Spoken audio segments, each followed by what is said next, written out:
Welcome to Brain in a Vat. We have the perfect guest for our show. Those of you that are familiar with the thought experiment of what it is like to be a brain in a vat and to dealing with simulated realities may very well be big fans of the work of David Chalmers, and he has an incredible book on virtual worlds. David, it's a delight to have you on the show. Would you like to start with a thought experiment? Yeah, thanks. It's a great pleasure to be here on your show with its wonderful title for someone like me who thinks about brains and vats a lot.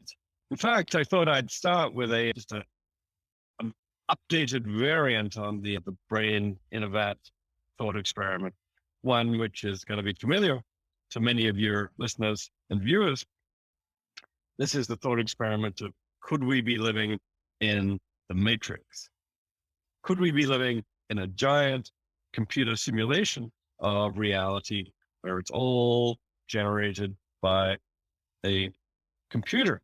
And this is gradually, virtual reality technology is getting better and better. We're not yet at the point where we can fully simulate a world so that it seems totally indistinguishable from physical reality.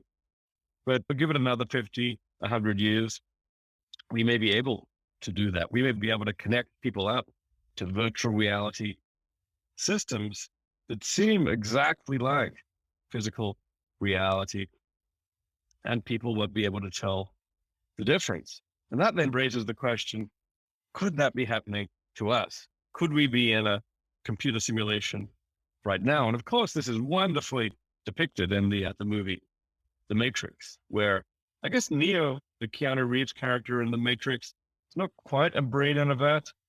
He's a body in a pod, right? Because in the outside world, his whole body is there in a pod connected up to this giant computer simulation, The Matrix. And at some point, he takes the red pill and discovers that's been his life all along. So I guess one aspect of this thought experiment is, could we be in the Matrix? Could we be in a giant computer simulation? And I guess I'm inclined to think, in principle, we could be, because it would be indistinguishable from physical reality. But there are other questions you can ask about this thought experiment, which I'm especially interested in, including, just say somehow we discovered that we are in the Matrix, that our lives are actually a giant computer simulation. Well, how bad is that? Or is that okay? Or is that terrible? One question, some people think that this would mean that everything in our lives was an illusion and that nothing is real. The buildings around us aren't real. The animals aren't real. The people aren't real. I don't know. I'm interested in what people think about that. The other view, which I incline towards, is that even if we are in a matrix, all this may still be real. And then another question is, just it turned out that we're living in the Matrix, living in a computer simulation.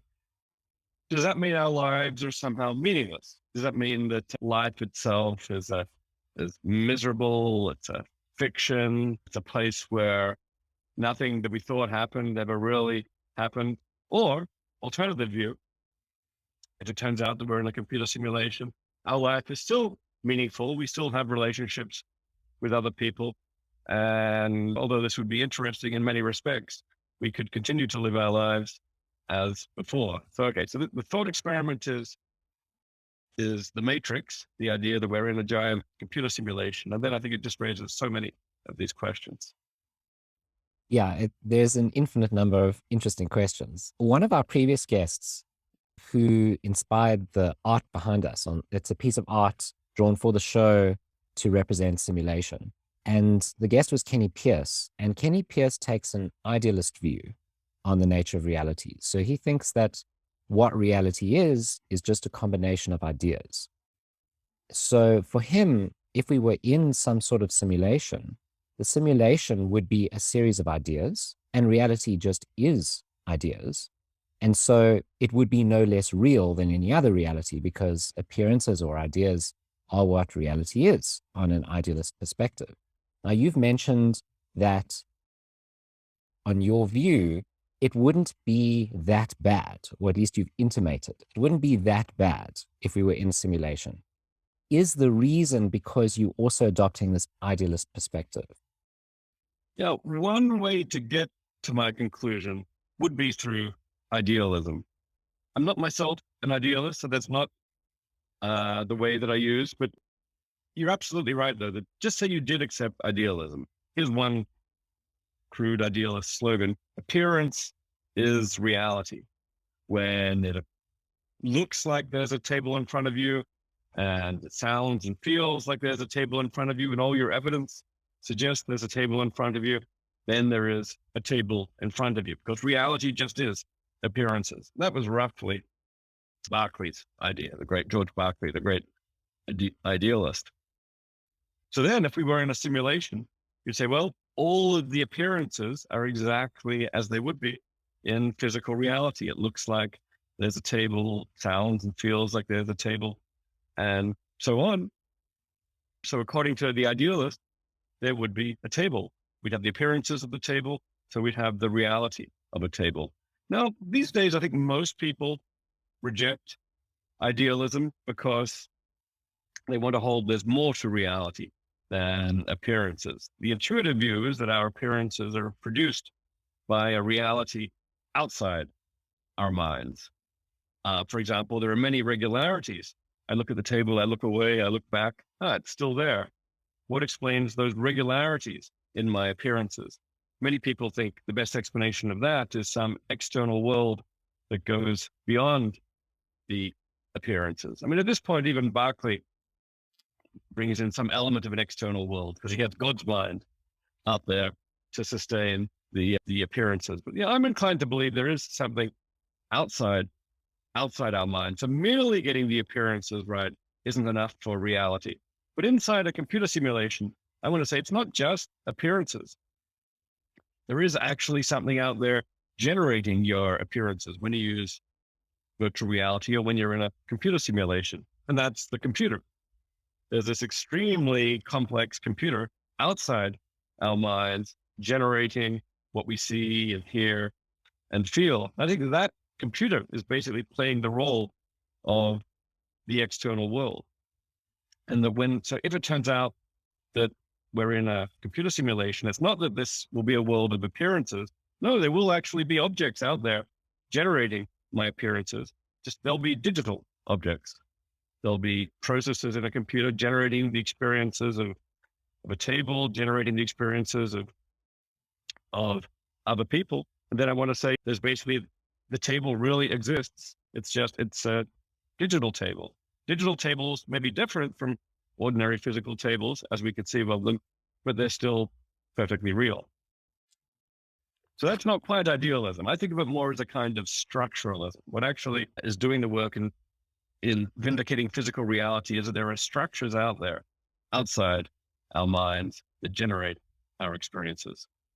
So one thing that might make a difference is whether our perception of reality accords well with what that reality is, regardless of whether it's made of bits and bytes or whether it's made of wood and plaster.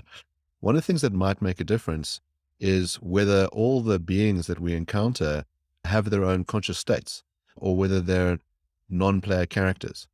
If it is the case that the only person in the simulation really is you, but you are deceived into believing that you're engaging in a world with other beings who have their own conscious minds, who can form relationships with you, that seems quite different. That seems like a form of reality that's highly deceptive and one that might wind up being meaningless as well. In other words, you believe that the person who is your wife and your best friend has beliefs about you, loves you, and in actuality, they don't. They're just a non-player character that's part of the simulation. And if you were to know this, you might feel that you are leading a life that is robbed of meaning. Yeah, I agree. That's pretty serious. And this ties to the philosophical problem of other minds. How do we know that anybody else has a mind? How do we know that other people are conscious? If you follow Descartes, then each of us knows that we ourselves have a mind, that we're conscious, but what about other people? And when we raise the simulation idea, it's at least a possibility that perhaps it could be that we're the only conscious being in the simulation. Actually, the philosopher Grace Halton has argued that this might even be quite likely. For example, maybe when beings make simulations, there are very heavy ethics constraints.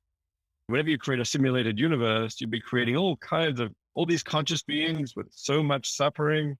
Maybe that's something you're not allowed to do lightly. So most of the time, perhaps they create one conscious being to study and then make everybody else a non-conscious, non-player character. Yeah, if we turned out to be in a world like that, I think that would be very, very depressing. My partner is not actually conscious, doesn't consciously love me.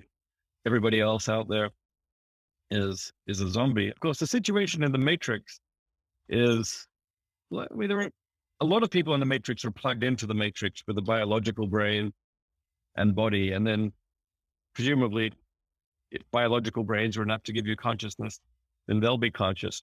There are also some beings in the Matrix who don't have biological brains and bodies. The agents, Agent Smith, Agent Jones, the Oracle, Woman in Red, and so on. And there is an interesting question about whether they would be conscious if we were in a simulation like that. That kind of comes down to, presumably they have simulated brains, if not the original biological brains. And then you have a question about whether simulated brains are enough to give you consciousness. My own view is that is enough to give you consciousness. So even if I'm in a simulation where the other beings are all simulated, that's still consistent with them being conscious. But the problem with other minds is definitely a serious issue, especially when it comes to evaluating, the value and meaning of these scenarios. I want to take a step back because what we've been discussing so far is what are the implications if this is real? So if simulations are real, what are the implications? But I want to take a step back and ask, well, are we sure this is a simulation? So what are the chances that this is a simulation? Is there a greater than 50% chance? Is there a 99% chance? So there've been certain arguments raised by Elon Musk and before him, Nick Bostrom, discussing these issues and arguing that we are in a simulation. What are some of the more convincing arguments that we are, or do you find them convincing? I do think there's a very interesting line of thought here that goes back to Hans Moravec, and Nick Bostrom gave the definitive exposition of this line, and Elon Musk later picked up on it. Basically, the line of thought is that there will be many simulations in the history of the cosmos. Simulation technology is something which any intelligent population will eventually be in a position to develop and then to use. And once, say, a single population runs many simulations, there'll be many more simulated worlds than unsimulated worlds, many more simulated beings than unsimulated beings. And then you start to think, well, if there are, say, thousands of times more simulated beings than unsimulated beings, what are the odds that I'm one of the originals, one of the unsimulated beings? Because they're a great minority. You might say there's actually pretty good reason to think that we're simulated. Elon Musk at this point says, yeah, the odds are billions to one in favor of us being simulated. Bostrom and others don't go quite that far. Bostrom says, well, yeah, all we can conclude is that either most beings are simulated, in which case we're probably simulated, or most populations don't create simulations. And that happens he says, for one of two reasons. Either they will go extinct before they can, or they'll be able to create simulations, but they won't. I'm sympathetic with Bostrom's line of argument here. I do think there are various other things that could also go wrong that would have the consequence that would undercut the argument that we are probably simulated. For example, if it turns out that simulated brains are not conscious, which is something many people think. Many people think if you simulate a brain, it won't be conscious. Then, if we knew that, we could then know that we're not simulated brains ourselves because we know that we're conscious. And that would arguably rule out at least many versions of the simulation hypothesis. And there are some other things that can go wrong. But you ask for a probability. So in my book on these topics, Reality Plus, I speculate something like maybe something over 25%. Here's how I get there. I say, well, for most beings to be simulated, we need at least two things to be true. Human-like simulations with consciousness like mine are possible. That's the first thing. And the second thing is, if they're possible, many of them will be created. And I just eyeball that, and I give at least, well, I think it's at least 50, who knows whether simulations like this are possible. But I thought, reflecting on all the philosophical, scientific evidence, I give that subjectively at least 50% probability. And then if they're possible, will they be created? Well, it looks like in principle, all the tools are there for them to be created. Yes, things could go wrong, but I would say subjectively, I'd give that at least 50% probability. Multiply those out, you then get 25% probability that most beings are simulated. I think if it's 25% probability most beings are simulated, and if that's to say that 99% of beings are simulated, you then get a 99% chance that we are simulated. Multiply that 25% by the 99%, and well, I guess you get 24.75% probability that we're simulated. But let's round that off among friends and call it 25%. Not a rigorous argument, but that's roughly where I am subjectively on this. So you mentioned earlier that the simulators might be constrained by the ethics of scientific research. If you were to simulate a world, what are the constraints that you would place on yourself? And what do you think the best possible simulated world would be like? It's a really interesting question that goes to some very deep issues in ethics and the theory of value. What makes for a good life? I mean, I think part of what's good in a good life comes from the classical hedonist utilitarian view, is that the fundamental source of goodness is pleasure over pain, happiness over suffering. So from that point of view, you should maximize pleasure, maximize happiness. But you could do that with, I don't know, a whole lot of wireheading, just producing beings that are in a permanent state of bliss. And well, that might be nice for a while. I'm not sure that that's the best possible world that has millions of people sitting around in a permanent state of bliss. It seems that there are, among the things that give value to our lives, are our projects, our achievements, overcoming oppression, the struggle to actually build a life, building relationships, building community.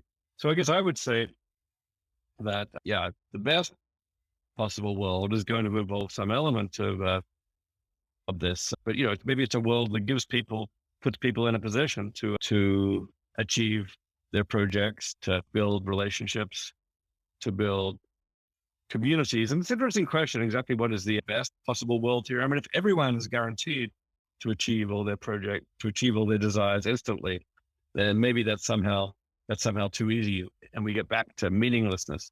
The philosopher Robert Nozick had the example of the experience machine, where basically it was pre-scripted in advance that you would live this wonderful life where everything goes great for you. You're extremely successful and extremely happy. Most people have the intuition, oh, that's not so great. That's too easy, that world. You didn't really achieve anything in that world, and so on. So I think that the best of all possible worlds is going to have to be set up to allow people to achieve their goals without terrific obstacles to them. But it's still going to leave some room for freedom and autonomy. So if you were to mark this world, if you were to assess it, compared with other possible worlds that could have been simulated, assuming this is a simulation, how well was it created? I mean, in terms of achieving a valuable world that's good for the most beings possible, I guess I'd be inclined to say not terribly well. I mean, obviously you look at the number of humans throughout history who have suffered enormously. I mean, there are extreme cases like the Holocaust. I mean, it seems pretty clear that if you're going to design a simulation to maximize, goodness, you would not build a world with anything like the Holocaust. But just look at, on a more mundane scale, just look at all the people who have had difficult and unpleasant lives and unhealthy lives and great periods of illness and poverty for most of human history. Then we can bring in the non-human animals, many of whom have lived lives with an awful lot of pain and suffering. So I guess I'm kind of think this world gives every side of maybe having been designed by simulators who said, let's set up the laws of physics and evolution and watch it go. But they weren't terribly trying to trying to optimize the goodness of the world. In the case of theology, this is a version of what people call the problem of evil. It's like, yeah, it doesn't seem to be a benevolent God because look at all the terrible things that happen. And then there are things you can say to say why God would permit this to happen. But yeah, likewise, it looks like for similar reasons, our simulators are trying to maximize goodness. I mean, that said, the world is not all bad. There's many amazing and remarkable things have happened in human history. And you can make the case that the cosmos is better off for having this simulation than not, but probably in the space of simulations. I mean, I was going to say maybe it's mediocre, but arguably it's better than mediocre. Maybe many simulations would not even produce conscious beings at all. This simulation, this world has conscious beings and remarkable things, civilization, culture, science. So I'd say in all those respects, it's going to be much better than just an average simulation with nothing at all, but probably still quite far from the maximum point. So you drew this parallel with philosophy of religion, and you might very well have these, like a deist God, right? Who says, well, I'm just running an experiment. Let's just see how it goes. And I'm running millions of these things simultaneously. So I don't really pop in. I'm not an activist. Maybe in the early stages of the simulation, I kind of poke my nose in and, check how you guys are doing. But after a couple of thousand years, I can check out. But one of the things that a lot of theists believe in is this notion of an afterlife, the idea that you could have a soul that transcends a physical reality. What would that look like in the virtual world? So if we are in a digital simulation, what would it mean for us to persist beyond our digital deaths?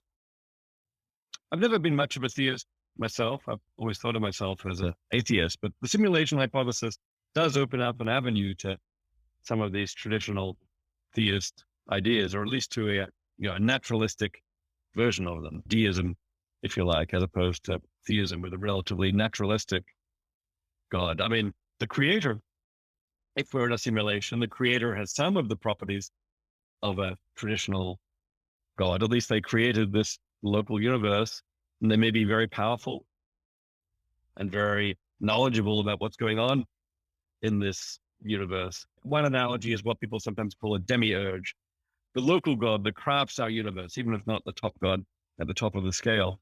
And this does then raise the question of life after death, which you might have thought was this supernatural idea involving souls that we shouldn't take seriously in the age of science. But if you're on board with the simulation idea, I suppose there's a form of this that might make sense. For example, what happens when we die? Well, there's going to be code for each of us, right? There's going to be something running on the computer corresponding to our brains, our algorithms. There are going to be backups, presumably. And perhaps when we die, our brains disintegrate, but somebody could lift out that code and put it into a simulation somewhere else. So who's to say that the simulators don't, at least for some of us, maybe some people they're particularly interested in, they lift out that code and keep it around, maybe send it to a new heaven simulation, maybe just keep it around, waiting for some later time when they run a new simulation where, I don't know, Einstein gets to meet Beethoven, who gets to meet Proust, and put them all in a room together. So yeah, this at least opens up the possibility that our simulators could do that. But also, as you say, it may be that our simulators are just not interested in doing anything like that. Maybe they're just scientists who set the universe up. They ran a million simulations at once, and they just varied a few parameters to see what happens in each of them. And they're now just running overnight. In the morning, they'll all be finished. They'll come back and collect the data. If so, we're going to have a God who is silent, I guess, in the traditional conception.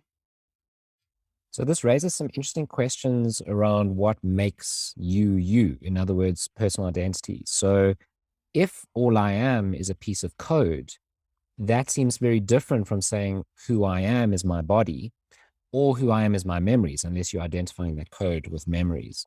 So let's take the Matrix example. So Neo wakes up as a body in a pod. Is he that body in that pod? Or is he the mind in the Matrix, which then gets removed from the Matrix? And it seems like some people would say intuitively, well, Neo is really the guy in the pod. Neo's not the guy in the Matrix. And so when he wakes up, he realizes a fundamental fact about himself that he was mistaken about before. He thought he had a body in the Matrix, but he didn't. He actually has a body in real life. I'm trying to resist this idea that the simulation's as real. So I don't think that we are our bodies. I think we have bodies, but we're not identical to our bodies. And one way this comes out is that in principle, people could transplant, say, their brains into different bodies, and now they'd have a new body, but they still be the same person. Maybe even we could upload into different bodies and so on. So I think we have bodies. One interesting thing about virtual worlds is that sometimes we can have two bodies. Like even just in the ordinary scenario, virtual reality headsets, I've got a physical body, but when I enter VR, I have a digital body, an avatar. Not quite the same thing, but it's still one way of being embodied in VR. So for Neo, I would say he's not the body in the vat, and he's not the digital body either. He's the person who has those bodies.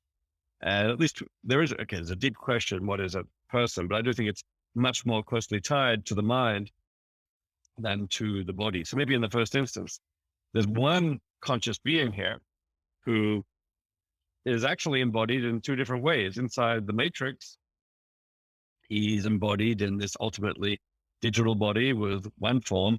Outside the Matrix, he's embodied in this biological body inside the vat. And there's really only one person here. Where is that person? This actually raises tricky questions about where is Neo's mind in the Matrix. I mean, I think the most natural thing to think is it's tied to the biological brain in the vat. There is a very interesting question about what's going on inside the simulated brain, inside the Matrix. If Neo goes in for brain surgery, will they find a brain in there? And will that brain itself be conscious? Is it possible there are actually two Neos here?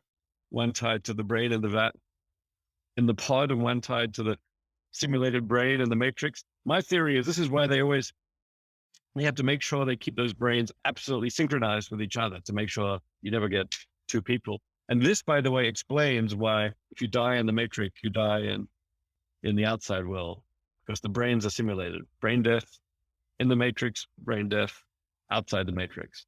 They're synchronized. But yeah, so the questions of personal identity are quite deep here, but I do want to say that both of the bodies are real. So there's a wonderful episode of Black Mirror, which was shot in South Africa in Cape Town called San Junipero. And the idea is that you've got two elderly people who visit a virtual world, and they have this love affair there where they're in these young bodies, they're in this beautiful place. And eventually they sort of decide to migrate there permanently. And they have a sense of an afterlife there. Now, one of the things that you talked about is this idea that you don't want things going out of sync. Could we have a cold storage moment where what happens is that we download your conscious states, and in 10 years' time, we put you into the simulation? Would that still be you?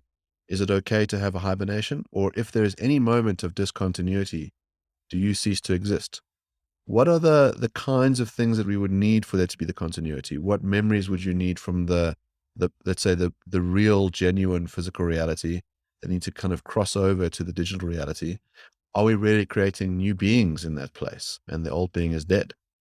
These are great questions, and I don't have a settled view of personal identity, what makes a person the same person over time. So I don't have definitive answers to this, but these are actually becoming practical questions. You mentioned cold storage.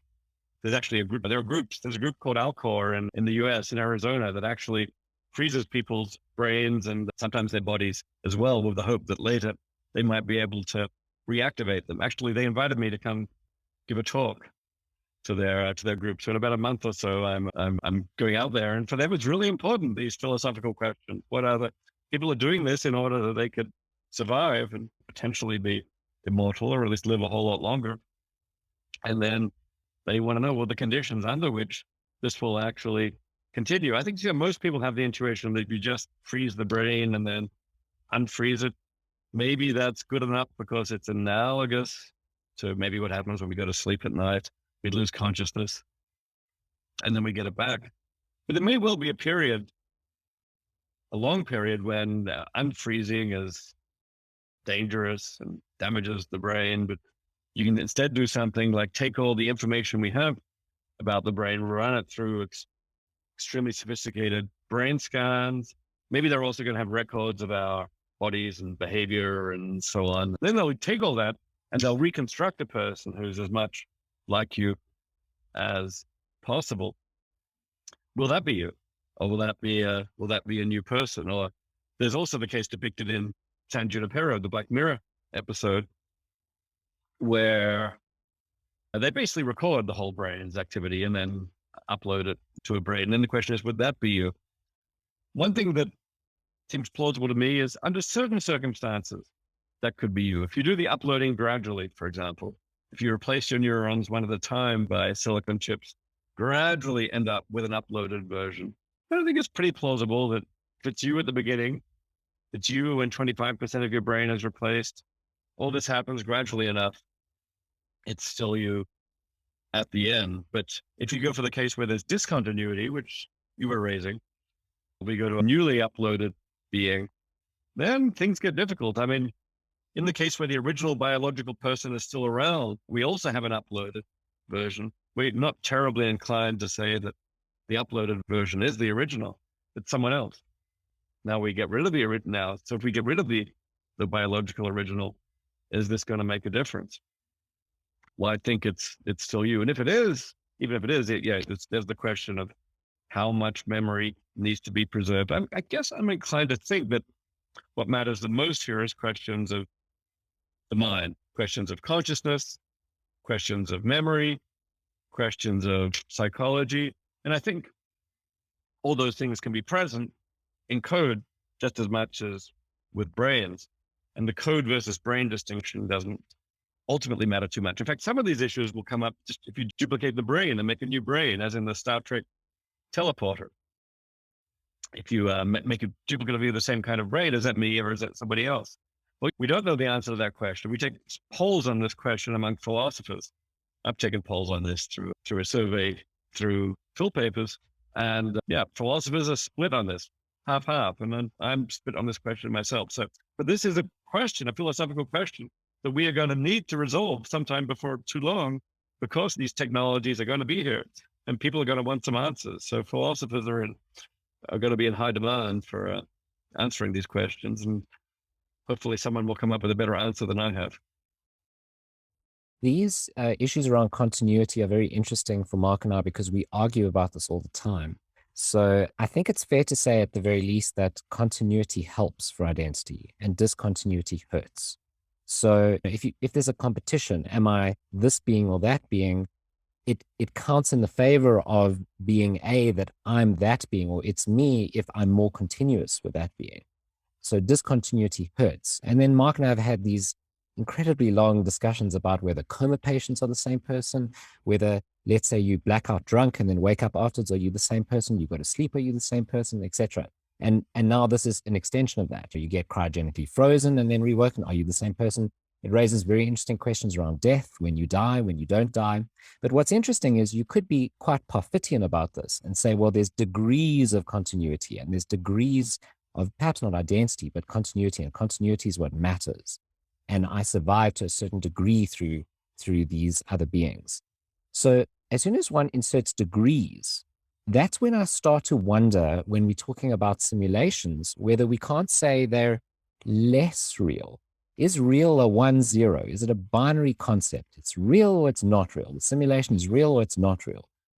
Or could we think about certain types of reality as less real than others?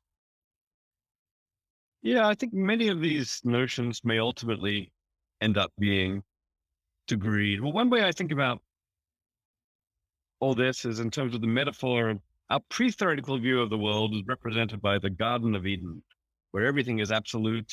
Objects are out there in space, real objects, solid objects, real colors. There's real right versus wrong is an absolute.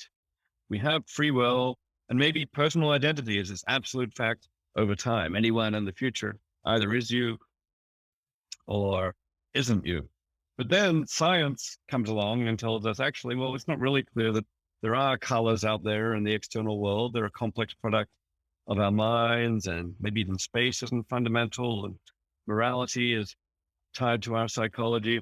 And maybe there's no such thing as absolute personal identity over time. And yet Derek Parfit, as much as anybody, has made the case that maybe there are no absolute facts about personal identity to be had. So then you could go say, well, maybe we'll just find our next best replacement for these things. We used to think there were these absolute colors out there in the world, capital C colors. That's how it was in the Garden of Eden. But now there's just lowercase c colors, complicated patterns of reflectance that produce the mental effects that colors do. So likewise, maybe there's no capital I identity over time, but there's lowercase I identity. Then the question is, what is that? What is that worth? What is that good for? When we dream about living forever, for example, would that be vindicated by, arguably we're dreaming about having capital I identity that lasts forever. If it's merely a matter of there being someone in the future who has memories of me, whatever degree notion you might get from lowercase I identity, then the question is that good enough? I mean, one view which I kind of like here is there's this old Buddhist view that basically there isn't any real identity over time. Every morning when you wake up, you're a new person. In fact, every moment you're a new person. And there's nothing deep apart from some psychology that ties you to this person yesterday. I think if I became convinced of this Parfitian view, maybe then it would have the consequence that no deep identity over time, just this weak kind of identity over time. And there is a real question then about how much of our intuitive picture of identity and of hope for the future this can vindicate. I mean, in a way that a continuous degree notion is slightly conservative version of this. Okay, well, it's just that it's not absolute, but you can have 90% identity, 80% identity, 70% identity. Okay, well, that's at least close to what we want. And if I get 99% continuity with someone in the future, okay, that's pretty close to my pre-theoretical hope. I get worried by the view that says, no, actually, there are no deep facts of capital I identity at all. There are just these substitutes, memory, continuity, and so on. And the question is, how much are those really worth? So I'd like to return to an earlier topic, which we discussed briefly, this notion that what would make a simulation more meaningful is that if you were engaged with beings who possess consciousness, that instead of just having the simulacrum of a relationship with your wife, that even if she's digital, she has conscious awareness, and that would make it more worthwhile. Now, a lot of the work that you're quite famous for is this work on consciousness. And I imagine that some people will be skeptical of the notion that you could have non-biological beings who are nonetheless conscious. In other words, conscious beings that are digital. So what are the things that could persuade us of consciousness in these digital beings? And what are the things that you think allow for consciousness to arise? So we don't understand consciousness, and we don't understand why consciousness exists at all, how physical processing gives rise to consciousness, and what it is about that physical processing that really matters in giving you consciousness. So to some extent, all these questions are open. Nevertheless, my own view is that consciousness is not biology only, that it's possible to have consciousness in non-biological systems, such as silicon systems. And maybe the paradigm case here would be just say a brain, but where all the neurons are replaced by silicon chips, like a functional isomorph of the brain in silicon. And at least in that case, I'm fairly confident that if the brain is conscious, the isomorph will be conscious. And one way we can get there is by thinking about the same scenario I brought up a little while ago, which is the gradual replacement of neurons by silicon chips. We replace one neuron at a time by, say, a silicon chip. Maybe you replace 10% of the brain and then say, well, are you still conscious? 20%, 30%, 40%. If someone insists that the simulated brain is not conscious, then you're going to have to say something happens during this gradual replacement process. Either consciousness will gradually fade out or it will suddenly disappear at a certain threshold. I've tried to argue in my work that neither of those are very plausible. It's much more plausible that consciousness will continue throughout the process. If that's right, then we at least have the possibility that a non-biological silicon system could be conscious. It's still true that we don't have a solution to the problem of consciousness. We don't know how silicon could give you consciousness, but we also don't know how brains could give you consciousness. Somehow they do. My view here is just there's nothing special about the biology, so that the silicon and neurons will be at least on a par as a substrate. So I just have this concern, which is it seems like if we think about the sororities problem, it's very hard to tell when we're adding grades of sand when we've moved to a pile of sand. We can't really say. It's ambiguous. But we know that there's a difference between the one grain and the pile. And it might be that we just know that a full machine made of silicone is not conscious, and that if we're replacing parts of the human brain with silicone, that at some juncture, some unknown juncture, consciousness ceases to be. But the move that you've made is to say, well, given that there's this ambiguity when we're replacing neurons with silicone, the end product must therefore be identical as the beginning product in that the sense that both are conscious. And that seems deeply counterintuitive to me. It seems deeply counterintuitive to you that the end product would be conscious. So what are you inclined to think happens along the way? Does consciousness gradually disappear and disintegrate, or is there a threshold where your consciousness will disappear entirely? Yes, I would think that you have a cessation of consciousness. I suppose what's interesting about it, of course, is what we might have is you have genuine consciousness at full neurons, and you moving towards the simulacrum of it. I'm assuming that, in other words, the being that you're monitoring seems the same throughout. In other words, they're reporting data and observing the world and describing things to you as you're replacing. But it seems like there's a difference between that philosophical zombie who has no inner life and the genuine person who has the inner life and the external effect. Now, we can't observe the difference externally, but it seems like when I show you the philosophical zombie, you say, well, that thing isn't conscious. I accept that. It's difficult to tell externally the differences between that and a genuine, person. And the fact that we could change the substances in between, we might say we don't know when the swap happens. But I would think that you would think that the one is conscious and the one is not. I think we can certainly conceive of philosophical zombies, as we can conceive of, say, the silicon creature as being conscious, and we can conceive of it as not being conscious, as being a zombie. And those are both serious hypotheses that we can at least make sense of. The question is, which of them do we have reason to believe? I can also do that with a brain. I can look at you and I can conceive that you're conscious, and I can conceive that you're a philosophical zombie. I have no proof that you're conscious. In practice, most of us allow that other people are conscious on the grounds that you're relevantly similar to us, you're behaving in similar ways, and you say you're conscious. Some of that is present also in the case of if we had a silicon duplicate, say, of you that I was talking to. The behavior would be there. You'd say that you were conscious.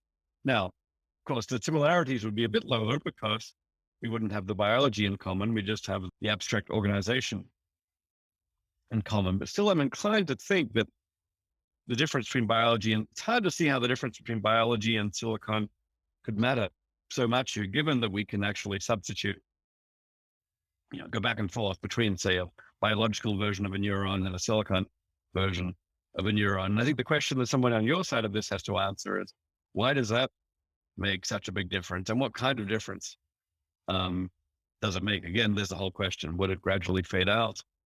Or is there like a magic neuron where once you replace that one, consciousness suddenly disappears? And I think I do think that the biology is required view of consciousness, the one I think you seem sympathetic to, is a serious one. But I do think there are also some very hard questions for it to answer. Maybe one way of teasing out the problem is to relate consciousness to value. Now, I'm not saying there's a perfect relationship, but it seems like for a creature to have value in a certain way, consciousness at least helps. Maybe it's not a necessary condition, but it helps. So Mark often discusses the following thought experiment with regards to abortion, and I think we can parallel it here. Okay, so the abortion argument runs, well, suppose you've got a zygote in one hand and you've got a baby in another hand, and you slip. And now you can catch one, right? So you can catch the baby or you can catch the zygote, but you can't catch both. Which one do you catch? And this is supposed to be an objection to the pro-life position. The pro-life position is that they have equal value. At least one version of the pro-life position is that they have equal value. And so according to the pro-life position, there's no reason to catch one rather than the other. They're equally valuable. Now here we could run a parallel objection, right? So we could say you've got the silicon chip in one hand, which contains a simulation of a baby. And then you've got the actual baby in the other hand. And you're walking around and you fall, and one of them can be caught. And whichever one lands on the floor goes splat. Suppose it's the end of that being. Would we care? Should we care? On your view, it seems like we shouldn't, right? We should have equal value associated with each. Suppose they're identically behaving babies in their realities. They have identical psychological states. They have identical parents. Well, the one is simulated parents, the other one's not simulated parents, but they both behave the same. They both feel the same about their respective babies.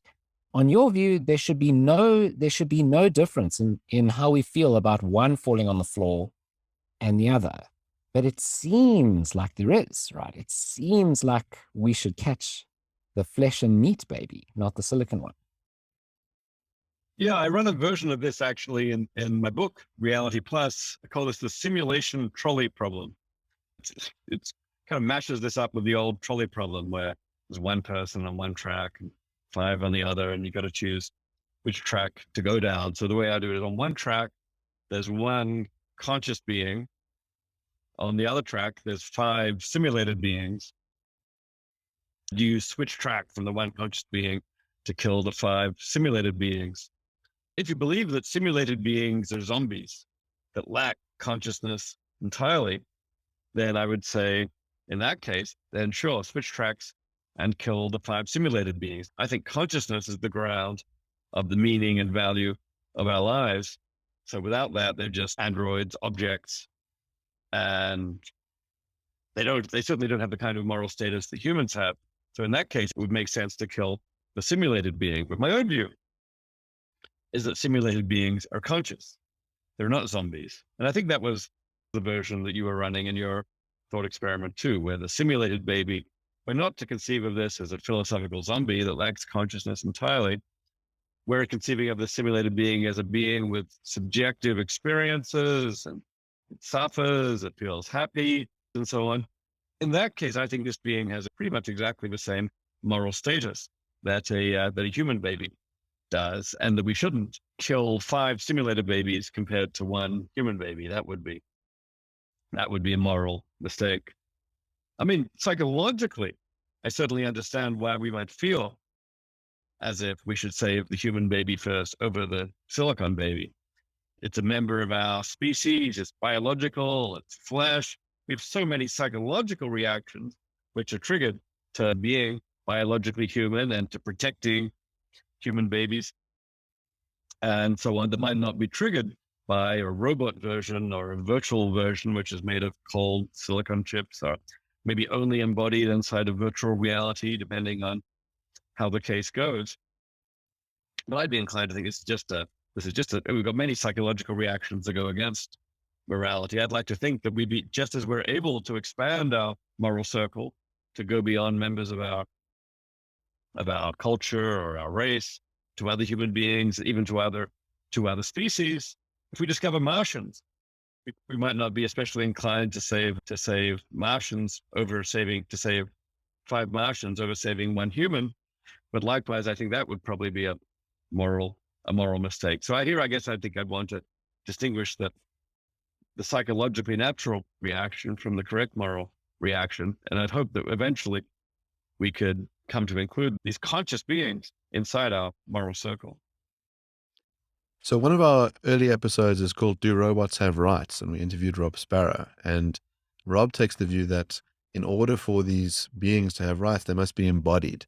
And he thought if you were picking between a very sophisticated consciousness that's stuck on a hard drive versus the flesh and body human being, you should always pick the flesh and body human being. And we very much pushed him in the direction of that speciesist argument to say that's just your raw psychology and your prejudice, against the poor robots. I wonder about this. If we think that those conscious beings have some value and some rights, is it okay to create simulations? So David Benatar, one of our guests as well, is very famous for his views on antinatalism. He thinks that it's wrong to bring human beings into existence because existence necessarily entails some suffering. And when pushed, he thinks that even if you could remove all the suffering and that really the world that you'd be born into would be one of just pure bliss, he thinks that that's about as good as not being brought into existence, that you could flip a coin on those picks. So is there anything wrong with creating these digital beings if they are going to be conscious? Would we have certain obligations to them? Maybe have our simulators failed in their obligations to us? I certainly think that if you hold David Benatar's view that one should not create new human beings, then this point will totally extend to simulated beings. If it's wrong to create let's say if it's wrong to create a human being whose life contains any amount of suffering, it will be equally wrong to create a simulated being whose life contains any amount of suffering. Because I'm assuming these will be conscious beings, their suffering will be conscious and will be experienced. Now, I don't myself hold this view of Benatar's. I think it's probably true that there's some threshold of suffering over which it's not okay to create a being whose life involves that much suffering. If someone's life is going to be intense agony throughout, I think it would be monstrous to create that being. So clearly it's reasonable to say there's some threshold of suffering. But that said, I would say that for an average, normal human life, who's to say what's a human life? Just say a life like mine, which, there's been some suffering along the way, but overall there's been I would say a significant net balance of happiness over suffering. I'm very glad myself to have been brought into existence. And I'm inclined to think that for other beings who've got a similar kind of net balance in their life, it's likewise good that they've been brought into existence. So I would say the same for a silicon being. Now, if you have the extreme Benatar view, though, that it's never good for anyone to be brought into existence. Either it's terrible, if there's any amount of suffering, it's terrible. If there's no suffering, then it's just neutral. And I suppose you'd say that simulations were morally neutral.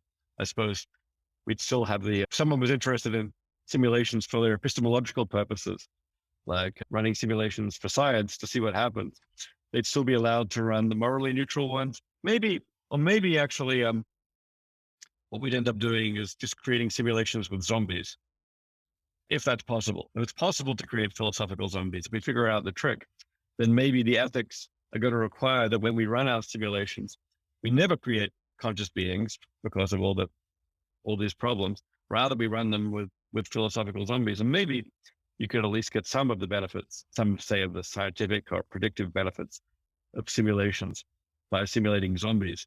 If on the other hand, it turns out that there are systematic things that only conscious beings can do and that zombies can't do, then that will end up having limitations. And maybe the science and the ethics will end up colliding here.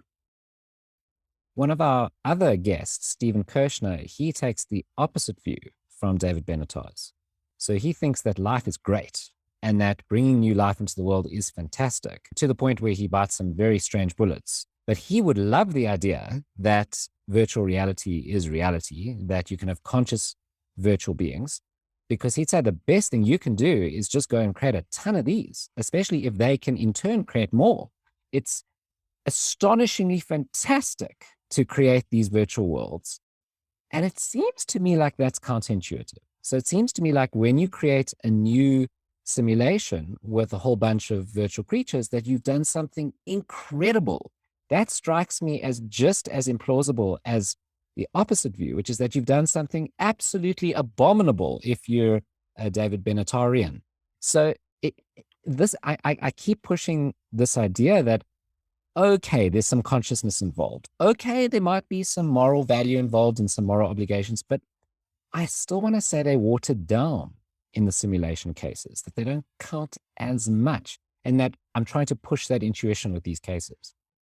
How do you feel about, say, a version of it where we don't create a simulation, just we create like a duplicate, a physical duplicate? Maybe we create, say, a duplicate Earth somewhere else in the galaxy, and we kind of run evolution for the second time, and we get duplicates of all of us there, and they're not the original. Maybe they're clones. I don't know. Do you feel that that matters as much, or do you also feel that somehow whatever status creating those beings has, it's also watered down? So I'd have some questions around the duplicates. So one of the questions I'd have is, do they have true beliefs about their past? So are you duplicating them from scratch? So they grow up, they have all the historical information that we do, and it really is veridical that they have beliefs about what's happened on their twin Earth, and that's all true? Or is it a snapshot against duplication? So we duplicate as we are right now, and there's another David Chalmers and another Jason having a discussion, and they have these false beliefs about having that discussion for the last hour. Do they have true or false beliefs? And it seems to me like if they have false beliefs, that counts against them in some way. Okay, yeah. So the way I'm imagining it, I'm imagining a scenario where they have true beliefs, both the unsimulated beings. Maybe we create a world and we simulate it actually has a long history, and we run through all that. And likewise in the simulation, I'm imagining a simulated universe where we simulate everything back to the Big Bang, and everything that they think happened since the Big Bang did happen in the simulation.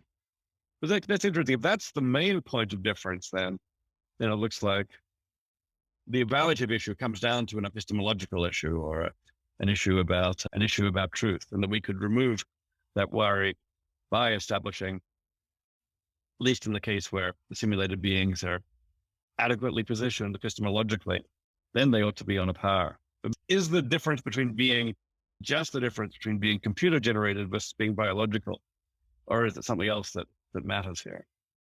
Yeah, I'm prepared to accept that if they were molecule for molecule identical and they have true beliefs, they matter just as much as we do. But the molecules matter to me, that they have molecules. Yeah.